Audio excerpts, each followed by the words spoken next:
Hey everyone, welcome back to another episode. Today I wanted to talk about alliances and the importance of an alliance. As always, if you find this information useful, please leave a like and subscribe to the channel. So let's jump in. Let's talk about the alliance.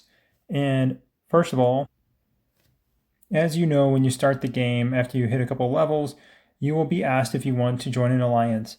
Make sure you're paying attention. Don't just jump into any alliance. Check the world chat, see who's playing, and try to find an alliance that's going to fit for you, how you want to play.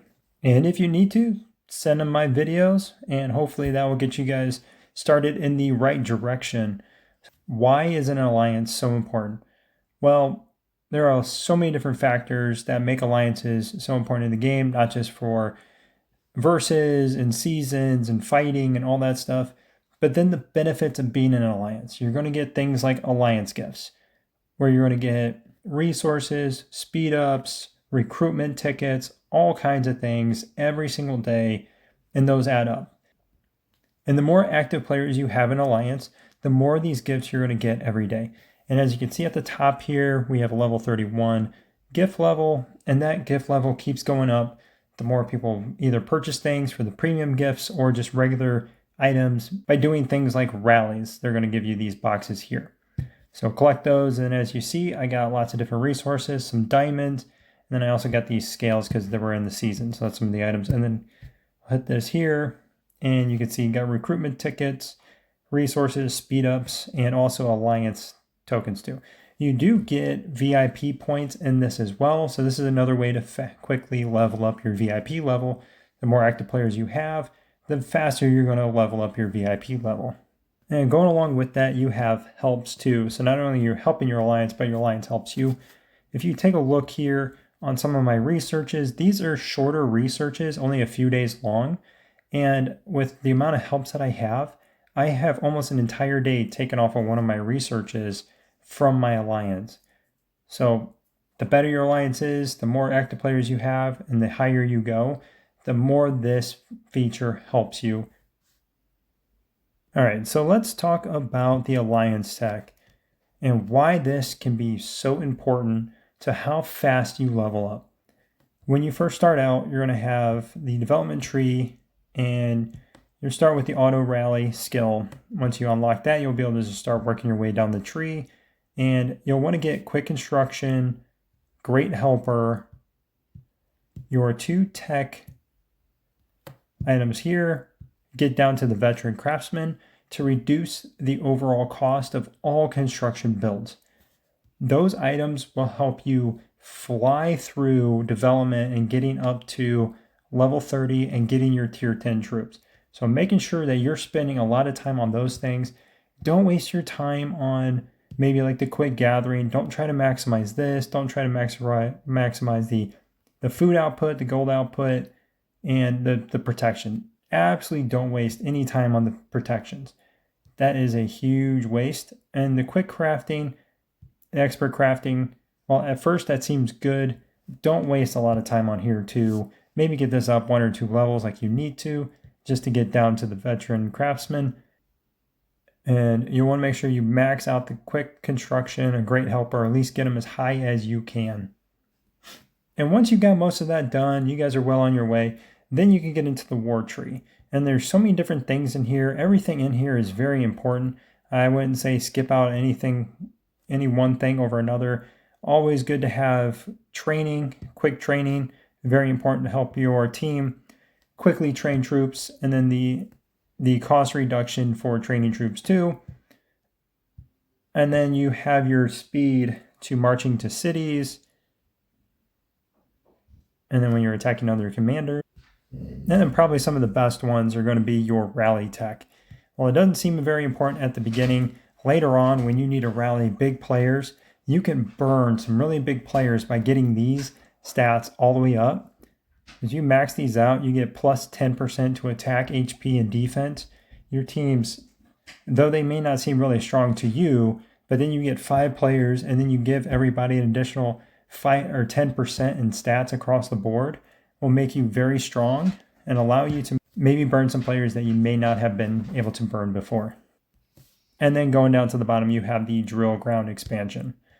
So prioritizing your tech, going with development tree, flying through development, so all your teammates can quickly get to headquarters 30, push to tier 10 troops, is going to give your alliance a real advantage over the others. Then maybe jump into the war tree and think that some of this stuff is maybe more important just because you're getting some increase in stats. When in reality, you want to go heavy into development first. Then you have your alliance store. So donating to your alliance TAC and doing other things will give you alliance tokens. You come in here and buy out a lot of stuff. Pretty much every week you should be close to being able to buy this out, especially if you have a big alliance and an active alliance. You should be able to get through this if you're donating every day. And then I've made several different videos about what to pick up out of here. It just depends on what you're looking for. But mainly, I would stay away from things like ceramic, the resin, super alloy, and then the resource chests. The resource chests are just so expensive in here. I would stay away from that. This is probably one of the best areas to pick up shields as well. So if you need shields for the weekend, pick them up here. And the speed ups down here are very, very helpful. You'll probably want to pick up at least the construction and research tech ones every week, especially when you get into the verses. You will need those for verses, so you can push for construction day, tech day, and then getting your drone components and your drone parts as well.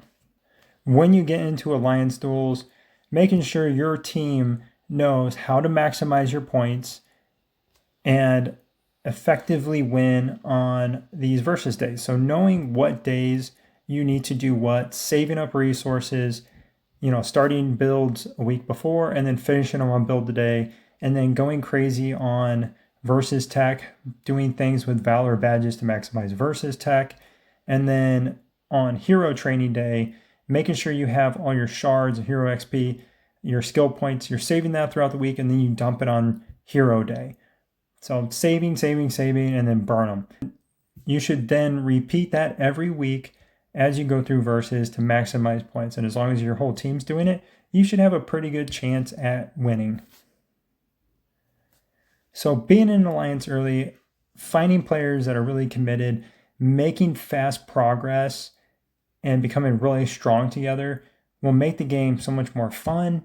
And then when you get into Warzone duels, coordinating together, working together, setting up rallies, all that stuff, maybe even setting up like a Discord or a way to communicate with your team outside of just the game to help game plan and set expectations, send out announcements to players outside of the game. And you'll find that you're a lot more coordinated compared to other alliances when you have a lot of these things in place. And then when it comes to alliances and how they're set up, you're going to have one president, the R5, who's going to basically set all the R4s into place and then set whether they're warlords, recruiters, muse, butler. As you get later into the game, those different positions will have different abilities. And then against your alliance exercise, everybody in the R4 is going to have a 2.5% attack increase. And then when they're in the warlord, recruiter, muse, butler positions, they will also get a 5% increase instead of 2.5% when they launch rallies.